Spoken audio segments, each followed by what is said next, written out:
There are over 700,000 sexual offenders in the United States alone. With all the social media these days, how can we protect ourselves and our children from these despicable predators? Welcome to the Voice of the Victim podcast, where we discuss criminal cases that involve some factor of abuse. Our goal is to spread awareness of abuse that could be taking place around any of us and encourage everyone to take responsibility and report if they see a child or an adult being abused. It was November 4th, 2014. Richard Morris was worried about his daughter Emilie Morris because he hadn't heard from her for over 2 days. He went over to her apartment to check on her. He called for her, but she didn't answer. As he made his way into her room, he found her in her pajamas. She was laying on the floor face down with her kitchen trash can pulled over her head down to her shoulders.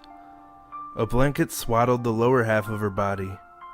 Richard bent down to touch her, and her body was cold.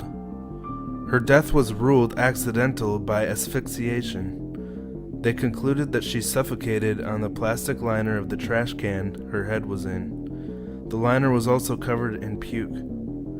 They assumed she drank too much and blacked out and then suffocated, but her blood alcohol level was only 0.05%, less than the legal driving limit. This is when her death became suspicious, and her family was even more positive that this was not a suicide or an accident. They had a good idea of who could have been responsible. Hello, Rosie. Hi, Ryan. How are you doing tonight? I'm doing pretty good. How about you? I'm doing pretty well. Finally starting to feel better from being sick. But before we get started, I wanted to say thank you to Kate from Ignorance Was Bliss. She's been so helpful to us this week, giving us tips on how to get our podcast off the ground. And I'm sure you've already heard of her, but if not, go check out her awesome podcast, Ignorance Was Bliss. Also, I want to say thank you to Justin from The Peripheral and Generation Y. He also graciously took time to message me and give me tips on Twitter, even though he had to use speech to text because he has a sprained wrist. So, Justin and Aaron from Gen Y were our biggest inspiration for starting the Voice of the Victim and educating us on just how much is wrong with our society and really getting us to think about the why behind crime. So it was a really cool experience to talk one-on-one with him, and we're really looking forward to meeting them at our Minneapolis meetup coming up really soon. Yeah, we by far looked up to them as our crime podcast teachers. Yeah, well, I think they were the first podcast I ever heard because of you, which you hear in our first episode. So, but that's enough fangirling from me. Let's talk about Emilie Morris and Jim Wilder. Now, this case is a bit of a mystery, so it'll be an interesting story. So stay tuned. So, who is Emilie? Well, her mom described her as crazy funny, fast and sharp. She could have been a stand-up comedian, and when she was on her game, her timing was perfect. Well, Emilie was an honor roll student and an artist like her father. Richard Morris painted landscapes and still lifes, and many of them were hung on the walls of the Morris' living room. Emilie had a bit of a daredevil side to her, too. She was really into biking, rollerblading, and trampoline, and she wasn't just casual with it. She would do things most kids wouldn't do with these activities. Emilie Morris' family described her as energy personified and vivacious. All the things you'd hope your daughter would be. My kind of girl. Yeah. A gifted athlete and very competitive. When Emilie was 14 years old, one of the cross-country coaches for Emilie's school saw some real potential in her athletic abilities and reached out to her about joining the school's cross-country team. His name was James Wilder. So who is Jim Wilder or James? Well, Jim or James Bliss Wilder was her math teacher. He was new to the school district, and he encouraged Emilie to channel all her energy into cross-country running. Besides teaching math, he was also the cross-country coach at the Lindbergh High School. Lindbergh was actually one of the best schools in the St. Louis County at that time, and it was once the largest high school in the state. It's also been named a National Blue Ribbon School and ranked in Missouri's top 10 best public high schools. So, It's a pretty good school. But Jim Wilder was the coach of the Lindbergh Lady Flyers. What a name. Yeah, it's very creative. But many people referred to him as Mr. Wonderful because he was so dedicated to the team and personally invested in his athletes. Emily's mother said he was sincere. He would look at you straight in the eye when he would talk to you. With Wilder's coaching, Emily became an exceptionally good runner, often earning the best times on her team. So, in the fall of 1995, when Emily was a junior in high school, she and Wilder had developed a close mentor-mentee relationship. She had shoulder-length blonde hair, clear skin, and warm blue eyes, but she thought of herself as a nerd. And she would open up to her then 29-year-old coach about boys in her social life, and he would give her advice. That seems like a nice guy at the time. Yeah. But her parents started to notice a change in her. She was really flourishing for a while, but around her sophomore year of high school, her family started to notice her getting burnt out. She became irritable and was keeping to herself, kind of closed off from her family. Her sister Andrea actually started to become concerned about Emily and confided in her parents about Emily's new demeanor. They reassured Andrea, trying to ease some of her worry, and told her, "This is what happens when people become teenagers. We all know about teenage angst." Right. I mean, especially your parents. Thanks. Just kidding. It's true. But though they were brave for their other daughter, they were actually pretty concerned about Emily too. They felt that she was completely changed as a person, and it was kind of inexplicable. They got so desperate that they even tried therapy. So one may say that they were being overly protective at this time, because she was a teenager, right? Yeah. Well, anyways, the suspicion? One day, the principal, David Skillman, called Emily's parents and said that someone at the school had accused Emily of having an affair with her coach and teacher. Allegedly, this person saw them messing around at the park. That seems like a really strange place to hook up with a minor illegally. Yeah, how dumb would you have to be to do something like that in public? Yeah, so it does seem like a rumor. Her mom was shocked, and she was like, "Emily has been accused of what?" Yeah. And so her parents requested a meeting with the principal, along with Emily and Wilder. They were both stone-faced for the duration of the 30-minute meeting, and the allegations were discussed between Emily and her parents with Coach Wilder, and Emily and Coach Wilder both denied that anything had happened between them. But her parents were still suspicious because they said Jim Wilder's face was blotchy and seemed nervous. Emily wouldn't make eye contact with anyone. But the adults concluded that the rumor had been invented by someone jealous of Emily's success on the cross-country team. That makes sense. Yeah. And the school even wrote a letter exonerating Emily at the request of her mother, Joan. But the rumor was already spreading across the school.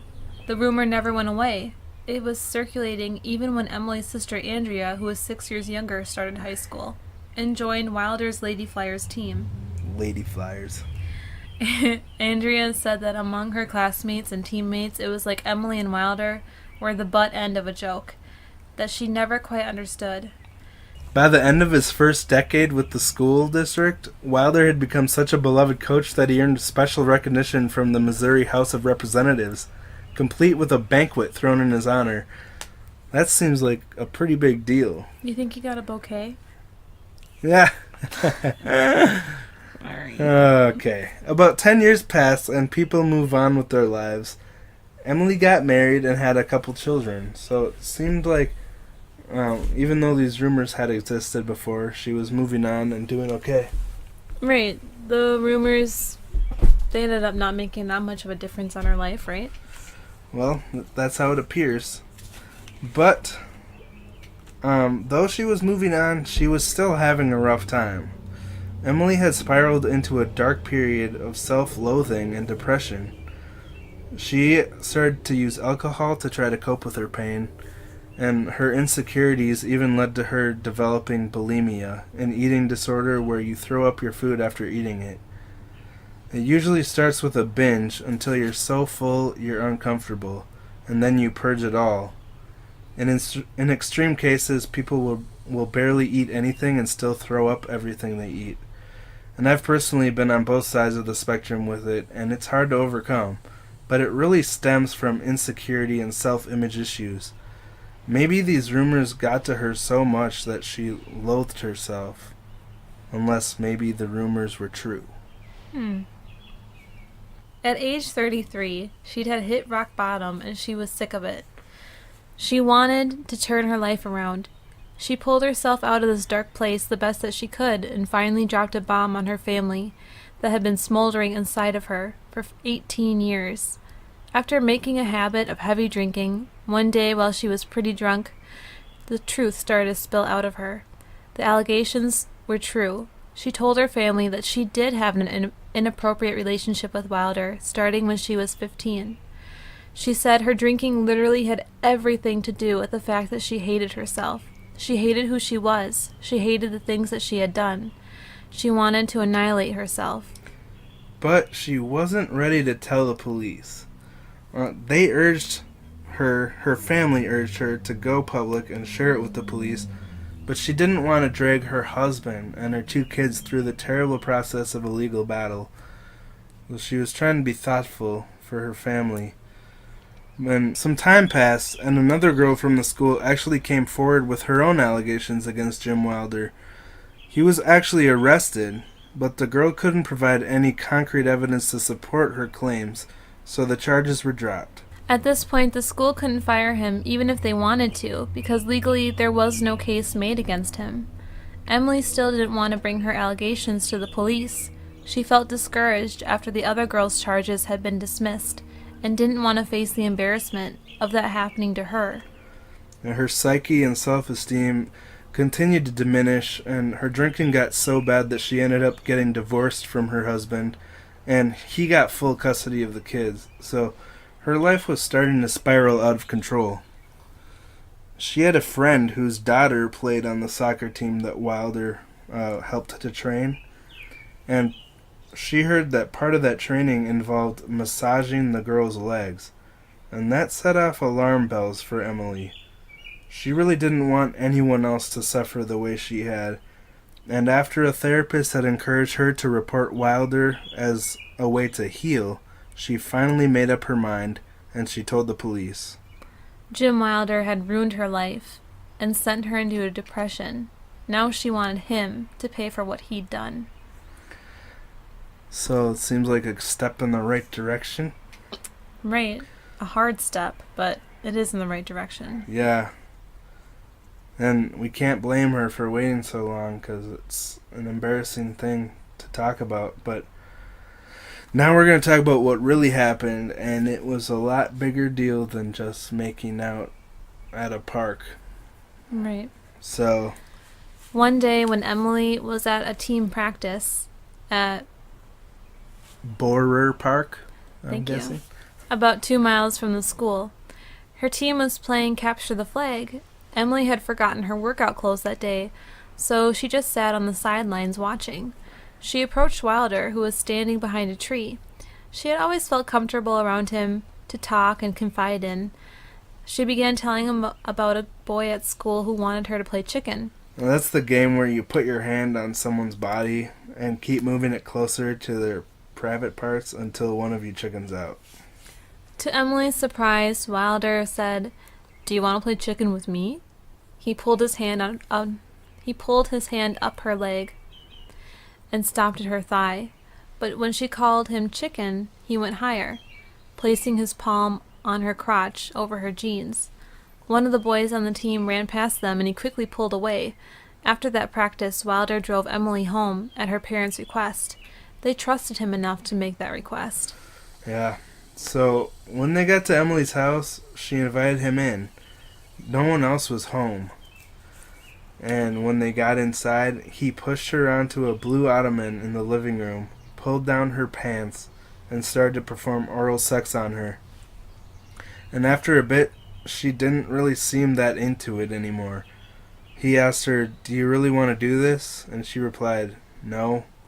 So they went to the backyard and jumped on the trampoline. Wow. Real big differences from jumping on the trampoline to having oral sex, isn't it? Yeah.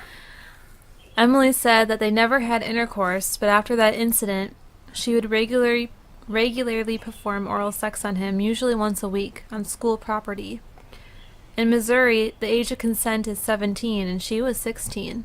At the time, she thought of their situation as a relationship or a top-secret affair, because she knew Wilder was married and with a child. Don't give us any of that, well, she wanted it, bullcrap. Jim Wilder was 29, and she was 16. He was her teacher and coach, and he had power over her future, both her education and her sports. The manipulation of an adult with power over a child with no experience is what formed a relationship that may have carried on past her being an adult, but it was formed with this uneven power of a pedophilic coach taking advantage of a child. Simply put, it's not a normal relationship. It's a power imbalance. He was in control of her fate, the sports, and school in general. But they wanted to keep this relationship on the down low, obviously. Surprisingly, though, they seemed pretty reckless with their secret. They hooked up in a lot of places. Once they were in the men's bathroom of a park and a passerby caught them. Another time they were riding around town together in Wilder's car. Wilder saw another teacher and told her to get down. He pushed her head into his lap. They would regularly meet in the wrestling room at the Lindbergh High School, but occasionally another teacher would show up and she'd jump into a box of unicorns? Yeah. Unicorns are quite popular. You know what's on in your Missouri. mind. I mean, uniforms to hide in. Sorry. If you don't have some fun, then what's the point? Alright. Yeah, so there was another time where her team had gone to Jefferson City to compete in a statewide cross-country competition in Emilie's junior year. The team went to see the movie Seven, and Emilie sat next to Coach Wilder, and another coach sat on the other side of him, I'm guessing from another school. But during the movie, while it was dark in there and the movie was playing, she actually masturbated Wilder over his track pants while the other coach was sitting right next to him. How? I'm not sure. Well, Movie theaters are dark, but they're not that dark. There must have been a lot of space between. I don't know. Hard to make sense of that. But Wilder really had a hold on her emotions. Here's something that's straight from her journal. You want to read that? It says, I admire Coach Wilder for his warm heart and compassionate ways, his ability to be both an incredible coach and yet a great friend. She cut out the pictures of the two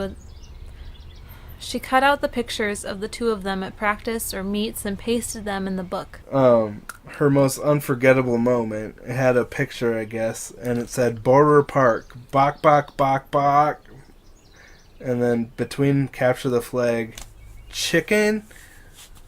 That's what it says. That's weird. That's what her journal said. So I'm guessing that was her little memory of when they first... The cryptic code. First made a connection. Okay. She also wrote cryptic poems about a torturous, unrequited, forbidden love. But this is pretty normal. Rosie still has all of her old journals, and let's just say it gets pretty sappy. I take pride in some of that writing. Yeah. You were so deep. But who wasn't when we were teenagers? Right. But she also had a picture in her journal of herself in her official Lady Flyers uniform, and next to the picture, she wrote, Coach Wilder said I should get liposuction after seeing this picture. Hold up. That's a weird thing to say to a 16-year-old. Yeah.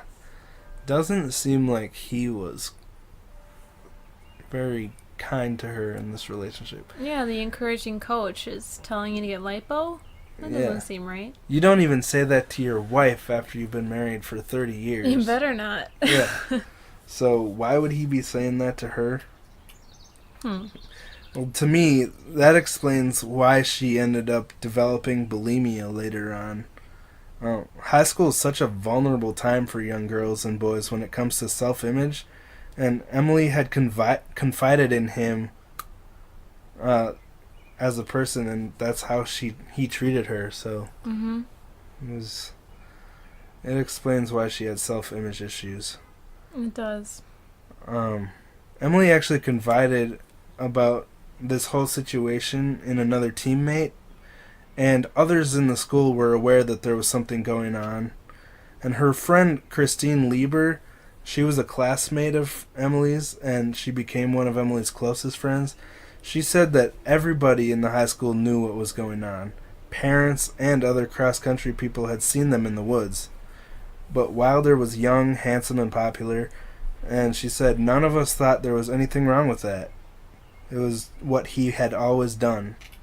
So that seems like a huge missed opportunity.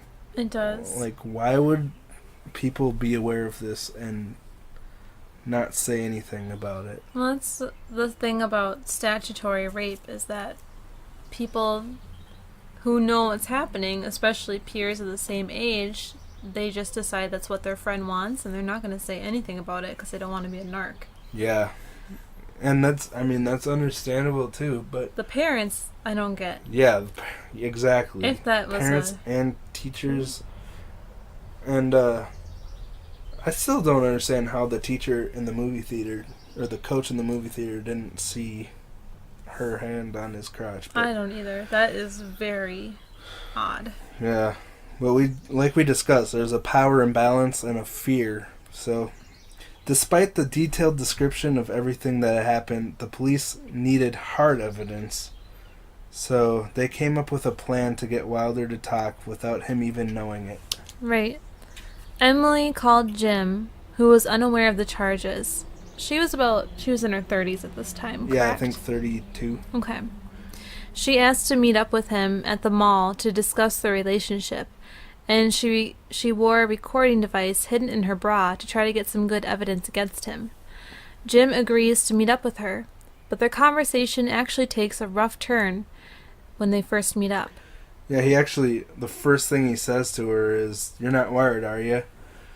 Thankfully, she played it cool and just laughed it off. She goes on to tell him that she started seeing a new doctor and that she's on medication. She tells him she feels normal for once. She tries to set his mind at ease and tells him that her therapist suggested it might be helpful for her recovery if they met up and discussed things. He actually got a little more nervous after that and began saying some incriminating things without even realizing it. He said, "Maybe this doctor said bust his ass, you know what I mean?" And then she told him, he's not that kind of person. This seemed to be enough to calm him down and get him to open up to her.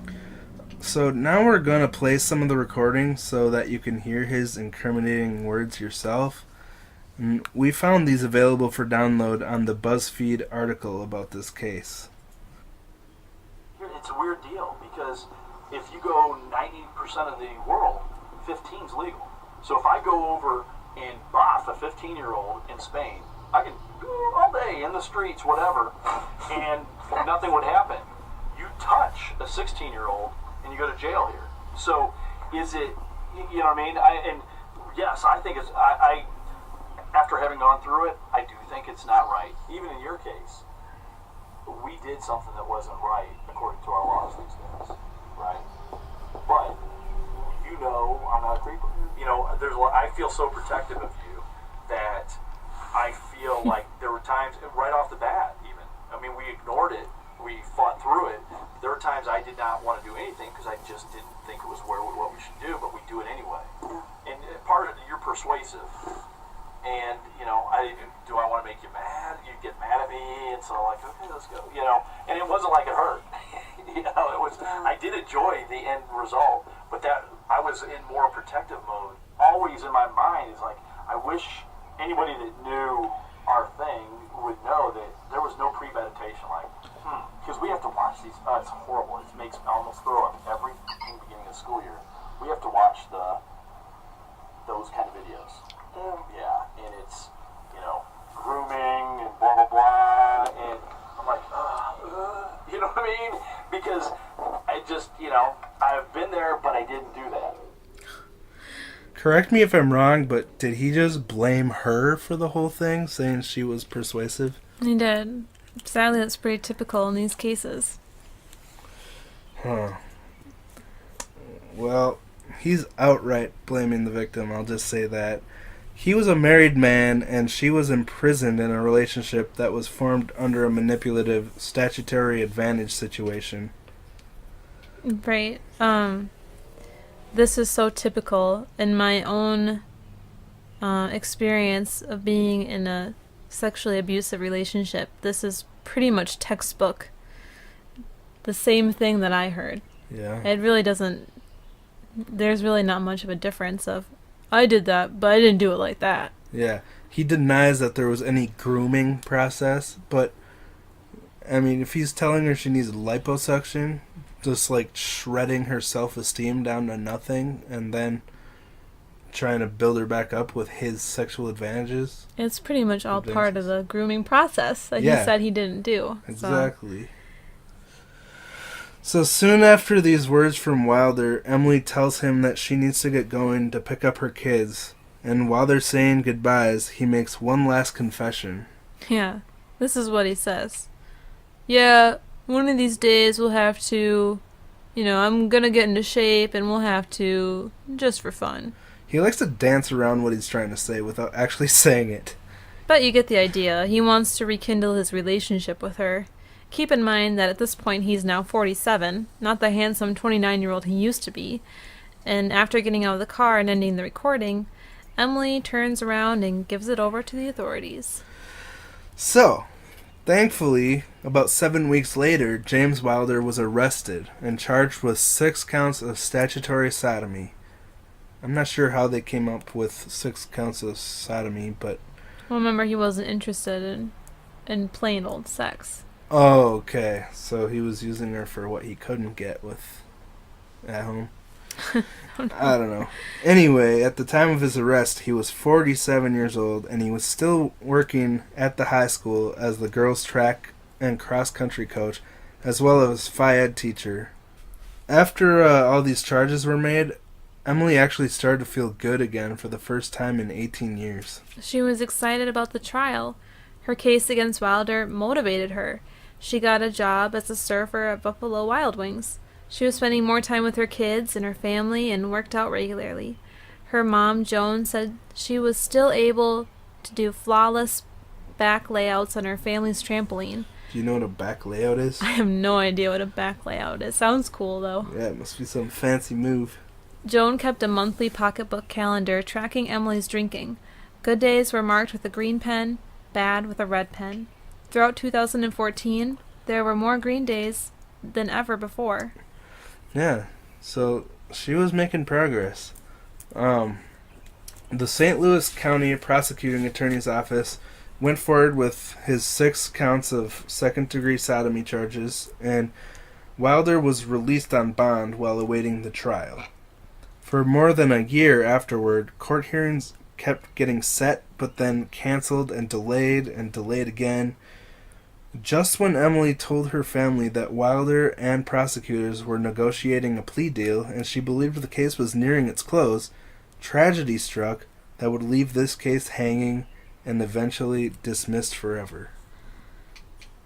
Emily was found dead in her apartment by her father, like we described in the beginning. She was swaddled in a blanket from the waist down, and a trash can was over her head down to her shoulders. She was face down.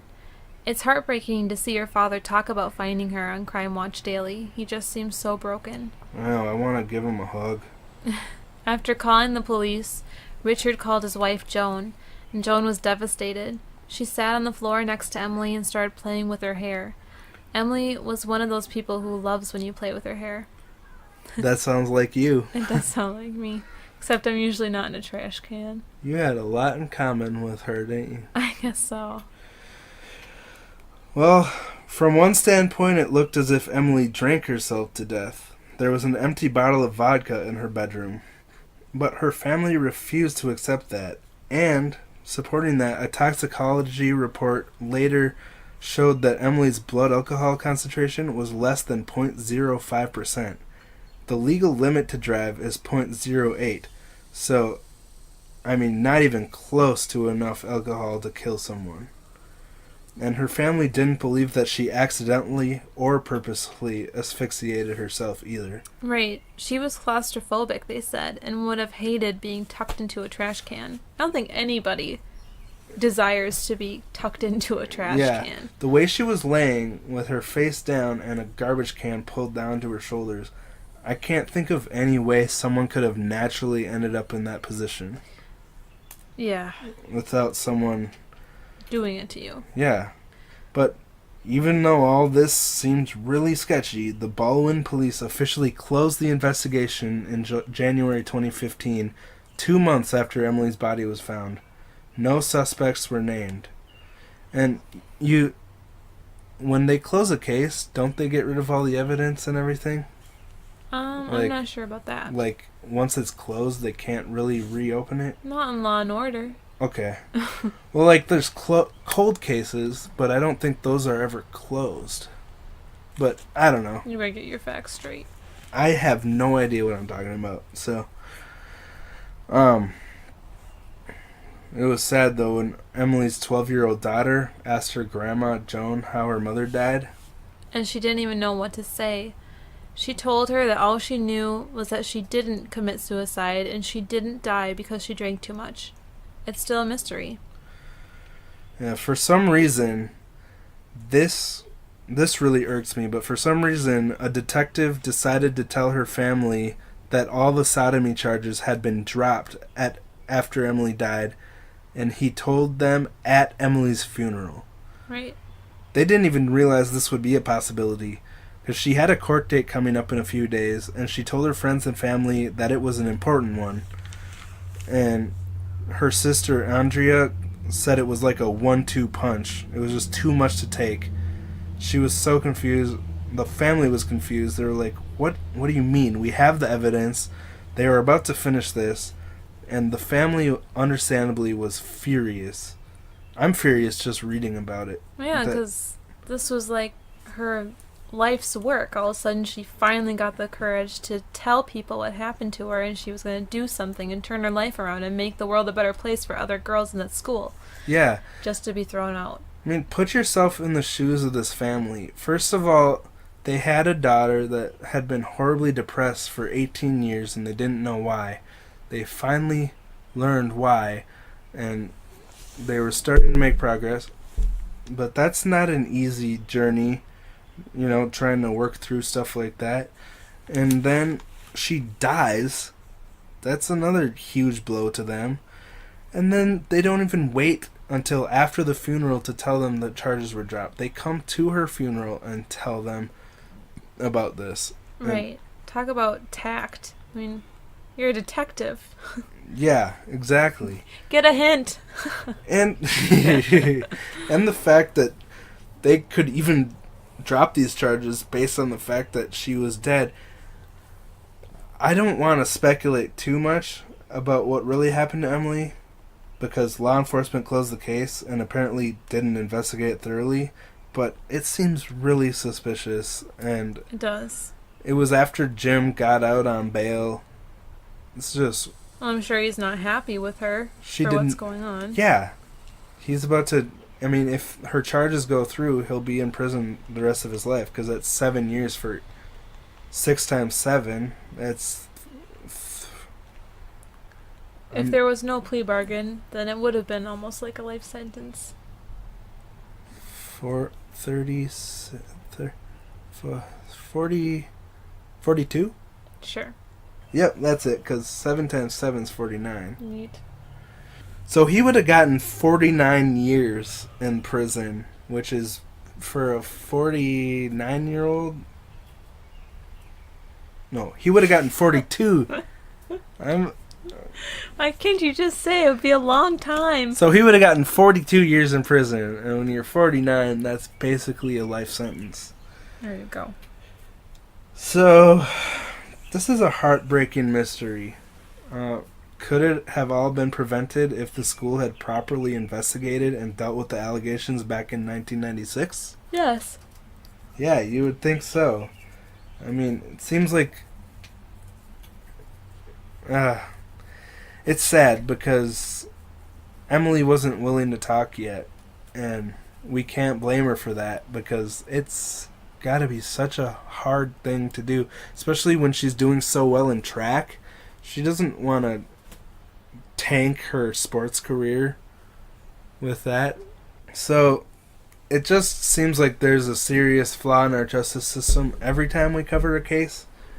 Well, back in 96, according to state experts on child abuse, that principal was required by law to notify authorities, namely the Missouri Department of Social Services, Children's Division, of any suspected abuse. If authorities were notified, the Morrises never heard about it. And had the system worked, what would Emilie's life have looked like? I mean, the principal got the allegations, but apparently never reported it to the social services because it was never investigated. And if it was, then it really wasn't. And maybe they were worried about the reputation of their super amazing school. That makes more sense than anything. Mm-hmm. Because you know how people are. People in power. It's all about appearances. It's not about experiences for people. Well, sadly, Emilie's mother, Joan, and sister Andrea have been wondering what could have been different if this would have gone properly investigated. It's a sad thing to think about. You know, we try not to live in the past, but it is a learning experience for everyone that if you see something weird going on, say something about it. We can appreciate whoever that was that did speak up and bring those allegations forth in the first place. And it's a shame that the school failed them so much. But the school said it had no record of whether the information concerning Wilder and Emilie was reported to social services. And then they stated their responsibility is to keep students safe at all times. And outside of the investigation and Wilder's arrest, it didn't receive any other complaints against Wilder. So they really wrote it off. But you gotta think there's other people that didn't come forward. Oh, yeah. You know? I'm sure there's a lot of kids, especially her schoolmates, who didn't come forward. Yeah. One of her good friends, Christine Lieber, stated that she never got to make the choice to gradually transition into adulthood because at age 15 she went from an innocent child to getting her innocence and purity robbed from her by an adult man. And it was her first sexual experience, and it was not what it should have been. And this was all while her parents believed she would be safe because she was in school and with a teacher they really respected. Mm-hmm. This was especially disappointing for Emilie's father because he had worked as an educator and guidance counselor, and Emilie was abused at school. This poor guy looks so broken when he talks about his daughter. We haven't said it for a while, but if you see something, say something. It seems like people in the school knew what was happening and just didn't care about it. Granted, people weren't as aware and educated about this stuff back then before the internet blew up, but moving forward, we can do our best to protect children from this kind of emotional and physical abuse. So do you have any final thoughts about this case, Rosie? I think my final thoughts on this case would be how statutory rape is a really low-rated degree of rape. It's just not taken as seriously as other rapes. And I can see how that would look and how it would seem because it seems like it's two consensual people. But I think it's important to realize that one of those people who are supposedly consensual are under the legal limit, the legal age of consent, and that really the age of consent is based on your life experience and how much experience you have. And if you're able mentally to decide for what's best. If you're mentally able to decide what's best for you. And obviously as a 16, 15, 14-year-old, you're not. Usually the age of consent is 16 to 17 in most states, but for this young woman it wasn't, and I don't think it would have mattered anyway. When you're 16, you're not ready. Well, and that's consent of parents, not consent of the individual, right? True. So, I guess I didn't make that clear. So the interesting thing is with murder, if you take any time at all to deliberate, it's considered premeditated and it's automatically first-degree murder. And with rape, statutory rape, I mean, that's a gradual thing that happens over time. Like, it's not like a violent instant rape where someone attacks someone on the street. It's something that they work on over time to manipulate a young person's mind and really work their way into gaining trust.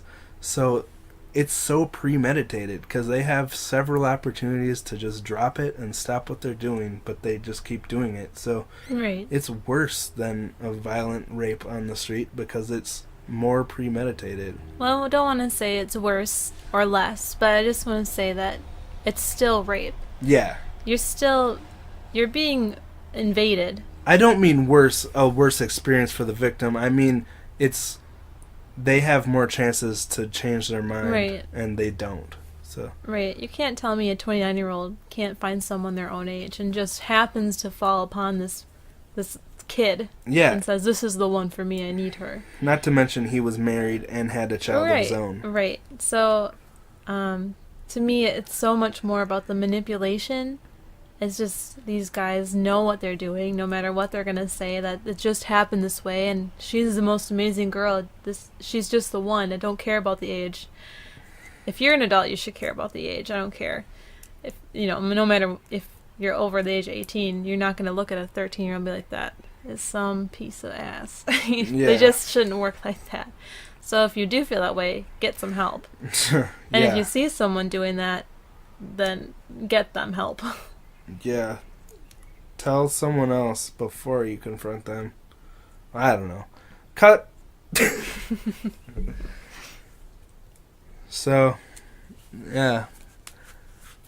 It's a lot to think about. It's hard to know exactly what happened to Emilie, but all we can do is really, moving forward, do our best to... Get the story out there for you guys to hear. Yeah. And, I mean... You gotta feel for this family that they just can't seem to win in this case with Emilie's life. It's just a tragic story of their daughter never finding justice and them never having closure because they don't know what happened to her. And it's, I don't know, one of the worst cases I can think of because there's absolutely no closure. Well, this case kind of hits close to home for me, and I hope that someday I can share my story on our podcast. Yeah, speaking of which, what's interesting about this case is that she didn't even realize she was being abused and taken advantage of until later. And this shares a lot of similarities with Rosie's story, and we want to share her story on here someday. So we've set a goal. When we reach $100 a month of Patreon support, we're going to share Rosie's personal story. So if you'd like to help us reach that goal, visit our Patreon at patreon.com/VOVpodcast, and the link is in the show notes.